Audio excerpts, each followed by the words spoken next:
Hi, Craig Anderton here. It's day 4 of the NAMM show, and it's time for a sort of a wrap-up.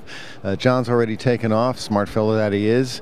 Matt's is nowhere to be found, so it's me doing the highlights. I'd like to talk a little bit about the vibe of the show, because the way the economy is, I think it's no secret that most conventions are down in terms of attendance, and you see a lot of gloom and doom, but you don't see it here. I've been asked about this. Why is NAMM? Why is everybody up, and why is everybody acting so happy? And it's because, well, we never had a bubble, so there really wasn't anything to burst. Musicians are always in a permanent state of recession, so a little bit more doesn't really make much difference, and we can always find the wherewithal to get something. We trade an old guitar, we get a new one, we get rid of some items and pick up some new things and anything. So it's the vibe is surprisingly good. I actually think the attendance was also good. If it is down, it's not down by much.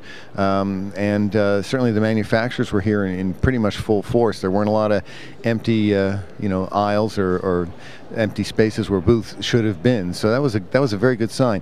The one obvious sign of the economy was a definite cutback on R&D. There weren't a whole lot of really exciting, groundbreaking new products. Now, sometimes people come to NAMM shows, and no matter what there is, they say, "Oh, there wasn't anything new. I've seen it all before." But in this case, there really wasn't a lot of tremendously new stuff. Like for a new guitar might be a model that has a Bigsby tailpiece or something like that, or a different type of finish. But still, there were some significant introductions. We've gone over some of them in the past highlights. Companies like Alesis and Tascam were certainly working real hard to come out with new products. We did have things like Amplitude 3, so entirely new generations of some things.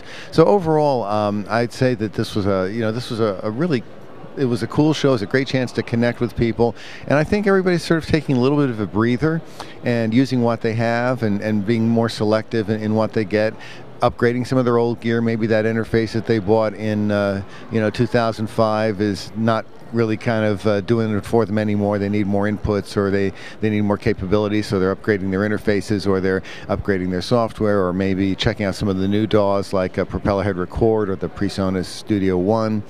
And some new drum things. Certainly Pearl getting into electronics, I thought was an interesting move, and lots of electronic percussion. So slowly but surely we're moving forward. We're progressing. Always a great NAMM show. Always great to see people, connect with friends, connect with people I don't get to see except once a year, maybe a couple times a year at different shows. And of course, it's always great hanging out with our video crew. So big shout out to Bill and Aaron and Taylor and John, of course, and Matt's, who've all been working real hard to bring you the news and all the exciting stuff. So I guess that's pretty much it for Winter NAMM 2010. Do have a ton of videos going up on the site, and already quite a few up there. We still doing the tweets. There's still a lot of coverage to come, and of course we're going to be switching over to the new site very soon.